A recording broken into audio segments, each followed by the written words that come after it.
What is happening, everybody? Figure I'd do another wrestling-related video slash podcast slash whatever you want to call it. It's going to be another episode of Joelsuf Remembers. Two specific events that took place 5 years ago and 15 years ago. The first one is when Joey Styles left WWE on May 2006. That was actually 15 years ago exactly to this day. Pretty crazy. And of course, Broken Matt Hardy. Who's ever gonna forget Broken Matt Hardy? So, like usual, I'll talk about what I was going through during those times of my life. 2006 was a really bad year for me. I was like floundering in life. It was pretty bad. Like I just finished college, or was taking time off college, and didn't know if I was going to go back or not. But I did want to go back. But my dad was struggling with his fight with cancer, and I knew that he was probably not going to survive because of how unhealthy he was. His health was getting real bad in May of '06. So. And I didn't really want to work because of that. I wanted to take care of him because he had everything paid for, whatever, the apartment we had, and everything like that. And like, it's not like he needed money from me.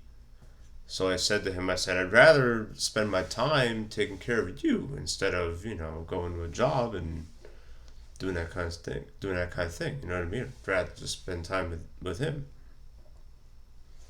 And we would get into arguments about it. And he'd be like, no, you need to get a job. Get a job, whatever it is. I was bouncing in between call center stuff just because I had no idea what I was doing. And sales jobs, I was bouncing in between those. And I was really bad at it, too. Like, not good. Just because my speaking skills were even worse then than they are now. But now I guess they're a little bit better. But yeah, so.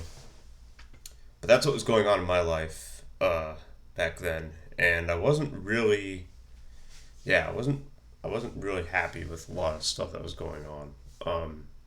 Seeing my dad in his condition really dragged me down. I felt like I was like kind of trapped where I was, you know what I mean? Because I was like, college is over, never gonna have those opportunities again, that kind of stuff. And of course, that's all nonsense. And it's funny how I was watching wrestling, like my room that I had in that apartment was like so like I didn't have any, like even back 15 years ago, like those flat screen TVs were like just coming out. So like I still had a CRT TV and I was watching Raw on that, and it would be like our cable connection was so bad that like it would just like my TV would just glitch out because it was a really old TV too. So it was like from like the 90s that TV was from. It was like a really small TV too.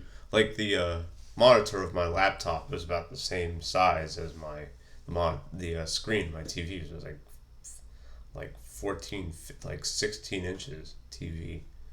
So it was really hard for me to see this. It was hard for me to listen to it. But I got through it. And this was at a time in wrestling where like the Ruthless Aggression era was you could see the transition from the Ruthless Aggression era to what they call the PG era, which I actually refer to it more as the Universe era. Just that's because when they started calling the fans the WWE Universe in like 2008 or so. But you could see that the transition it was getting there, you know what I mean? So what set up the Styles segment was that McMahon had a group of, just young dudes called the Spirit Squad. And one of them was actually Dolph Ziggler. It was Nick Nemeth. And another guy on the Spirit Squad who they wanted to push, actually, going into the 2010s. I was reading about this guy a lot online. Was a guy named Ken Doane. He was Kenny on the Spirit Squad. And WWE had big plans for him because he was a really young guy. He was 20 years old, like 10 years younger than Cena, and he had a good physique, good look, was able to talk well, worked okay in the ring, but still, he's 20 years old. And so before the Styles segment, they have him backstage, and like they're like, and I think Ken Doane was like going up against a Triple H for the WWE title, and McMahon booked Triple H for against Kenny with the Spirit Squad at ringside for the WWE title. This was also like months before DX reunited, so Triple H was still like he was going into being a good guy. Like he was a bad guy before he has match with Cena at WrestleMania 22. After that match, he turned into a good guy because he was like, "Oh, I respect Cena for putting on a good match with me and beating me."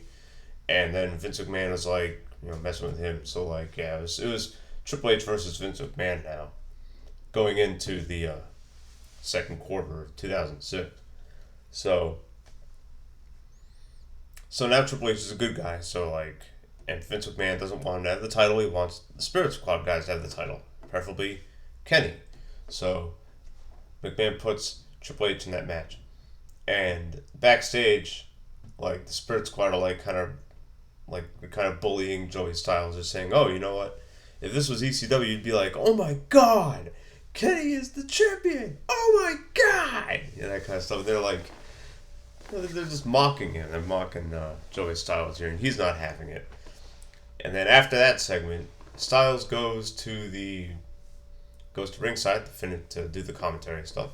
It was like in the middle of the show, and Jerry Lawler's like, I'm a fan of the Spirit Squad, because this was like the first in 2006 was like the last year that Jerry Lawler like rooted for the bad guys. Like after 2006, he pretty much he was pretty much neutral, and then he would start rooting for the good guys and going into the 2010s, like when Michael Cole was the heel announcer. You know what I mean? So back in 2006, Jerry Lawler was still rooting for the bad guys, and of course that's the Spirit Squad. It's the Spirit Squad. They were the bad guys. So King is like, "Oh, you need more spirit. You need spirit. You need spirit." And then of course now King says to Joey Styles, "Oh, if this was ECW, you'd be going crazy with commentary. You'd say that 'oh my god' thing that Styles probably hates saying and probably hates hearing even more." And Styles says like, "Oh, if this is ECW, I wouldn't be working with a hack like you." And Lawler's like, "Oh, that's cool. That's showing spirit, And Styles shoves Lawler, and Lawler's like, "Yeah, that's spirit. Keep going." And then Styles slaps Lawler. Lawler shoves Joey Styles down, calls him an idiot. And then it cuts to commercial. After commercial, King goes, "Oh, during the break, I apologize to all the fans and stuff. I didn't mean to do that. Things were just getting out of hand, whatever." And then Styles goes on to the entrance ramp, and he just begins rolling. And there's a lot of promo segments that walked before CM Punk's pipe bomb in 2011 could run. Oh, we'll do a remembers on that for sure. I mean, you can name a lot of them. You can name a few. Of course, you could name Brian Pillman's Smart Marks promo. Even a few from WWE in the Attitude Era. There's one where Jeff Jarrett goes off on McMahon, saying that like, "Oh, you treated me like shit in 1995. I could have done some good work for you," that kind of stuff. There's one where Undertaker goes at it, like completely breaks his character at around the same time. But Styles' promo here really highlights a lot of problematic things about WWE's programming that it suffered from even 15 years ago. Yeah, 15 years ago you had freaking toilet humor, and you had this Spirit Squad, which is like, what the hell is this? Like And the crazy part is it wasn't nearly as like the predictable and cringe shit from 15 years ago isn't nearly as pronounced as it is now. Now it's just unwatchable. Like Raw and SmackDown are, to me, they're unwatchable now. I don't watch them. I don't.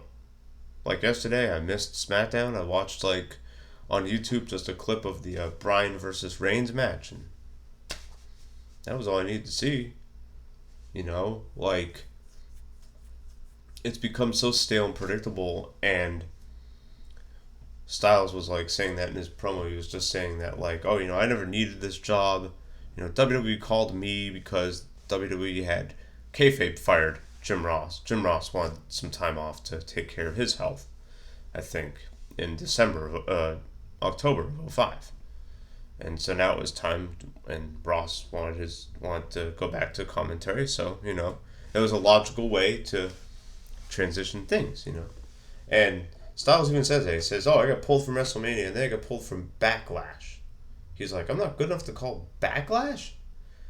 He's like, and then he says, "You guys don't remember. You guys don't remember that I called live pay-per-views on my own solo, without anybody with me, and that hasn't been done before or since."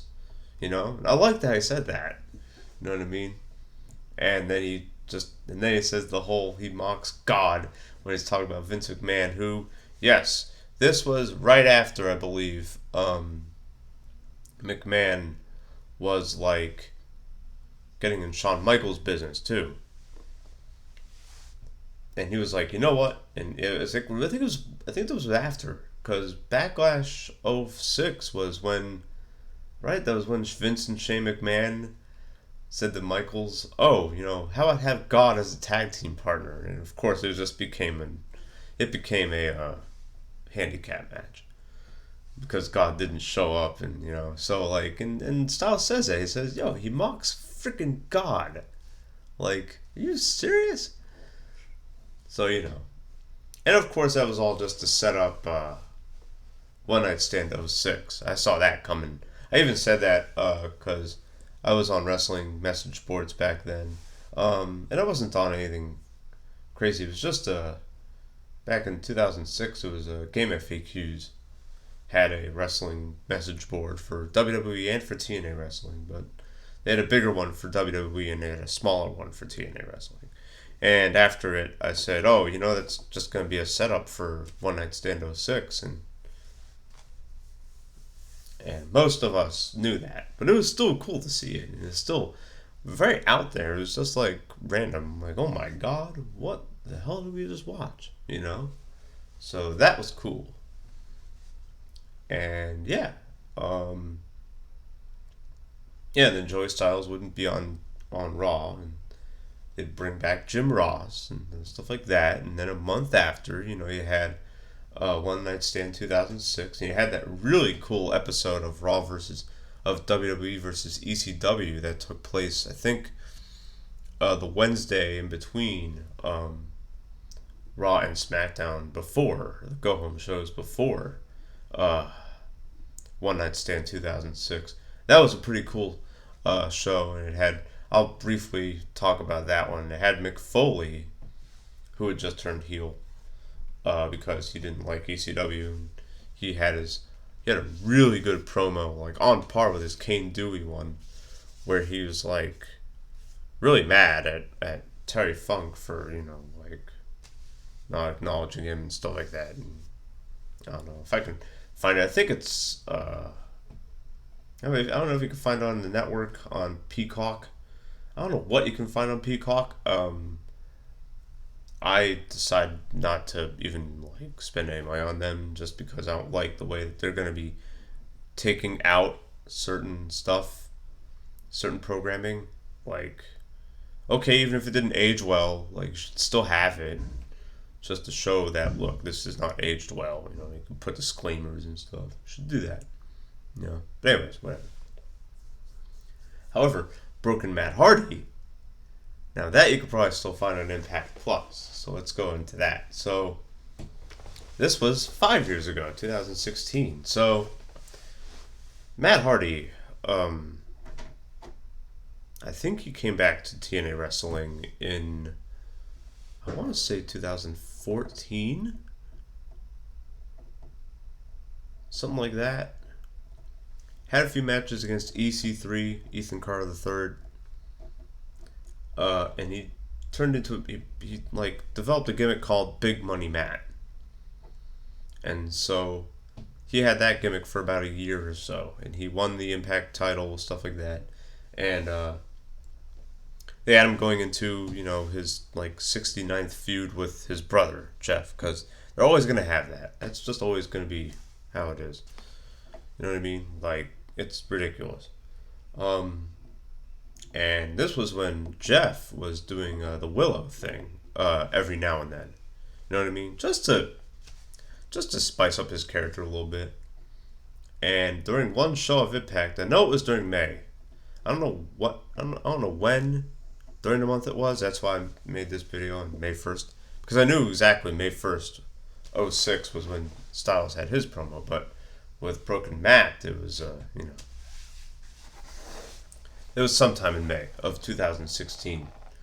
Um, yeah, Jeff Hardy has like a match as Willow, and then like two other Willow lookalikes hold him down, and then you have a third Willow lookalike removes his mask, and there he is, Broken Matt Hardy. That was like the very first time you saw Broken Matt Hardy. It was right there, top left.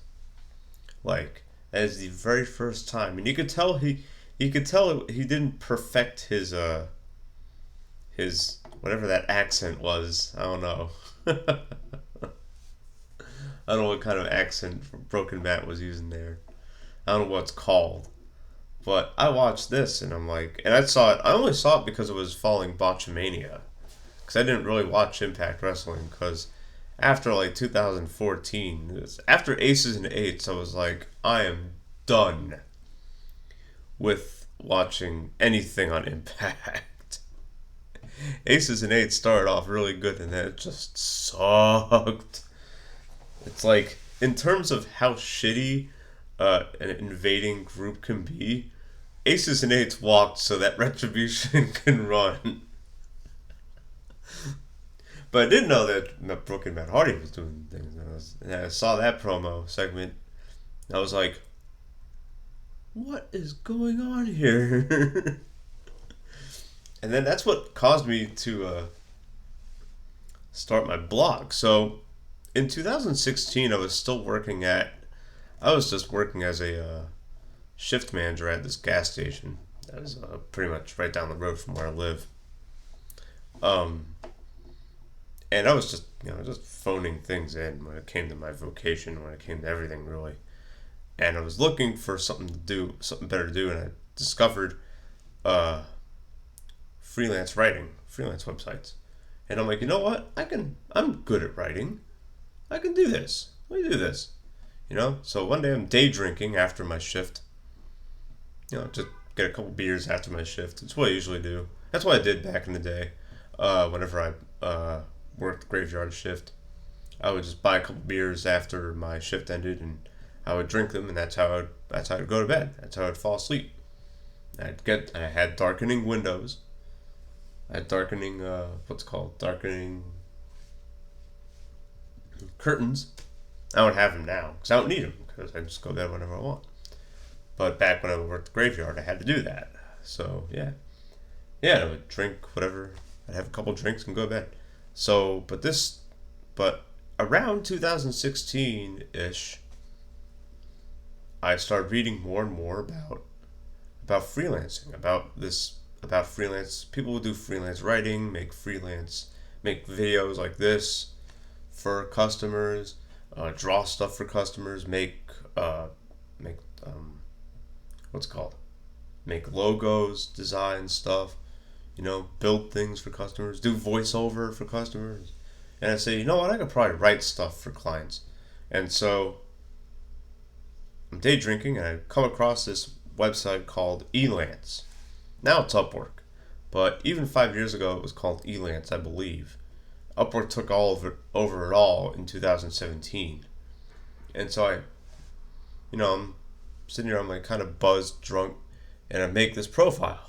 And within a few months, I get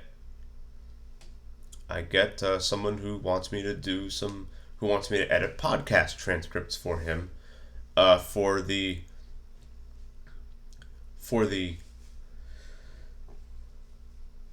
extravagant price of $6 an hour. That's why I set my hourly rate, because I'm like, you know what, I'm new. I don't want to overprice myself too much. Now I realize I could have probably done that for probably a lot more than that. Probably 20 an hour. Nowadays, my upward profile rate, now it's set at 60, and depending on the job, depending on how difficult it is, or whatever I have to do, if I have to do research or anything, I'll up it to like as much as 120. This year, I had a customer pay me 100 an hour to do to write scripts and to edit whatever he wrote. So yeah, so that's what I was getting into 5 years ago. I was also doing content like this. I think I did the very first Joelsuf Remembers 5 years ago with Scott Hall.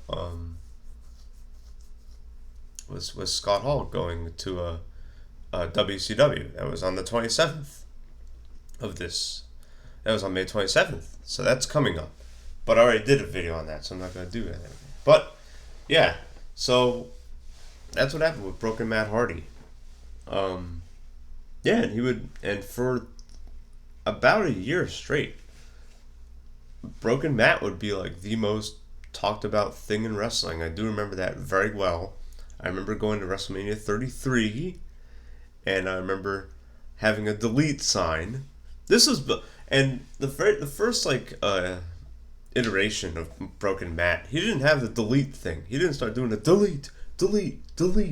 He didn't start doing that for a couple of months until like the summer of 2016, and then Jeff would join him, and they'd be like the Broken family or whatever, and they had the final deletion match, which was awesome. I think it's still on Impact's channel, so you could go ahead and watch that, and it's amazing. And then Matt Hardy would come into WWE, but he wouldn't be the Broken guy yet. He would be just regular Matt Hardy. And then a year after, at I think the Raw after Mania 34, I think, was when they finally let him do the Broken thing, because Impact wanted, like, they trademarked it, so they had to do that. They had to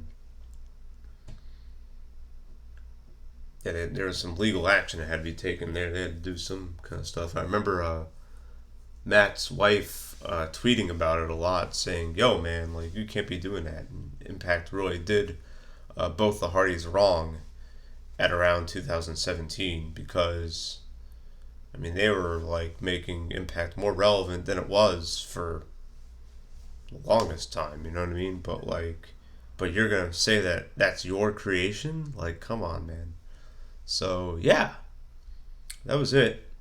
Yeah, that's just gonna be a little video today of me remembering stuff. When it comes to wrestling stuff on this channel, I have a few fancy booking videos in the making. It's funny. I saw Parts of Unknown do a fancy booking of Retribution, and it really wasn't. It was just NXT versus WWE, which is that's how I booked it, anyways. But a way shorter video than what I did. But yeah, so there you go. So yeah, two pretty cool moments in wrestling, and that's about it. All right. Thank you for listening, and I'll see you in the next video or next stream.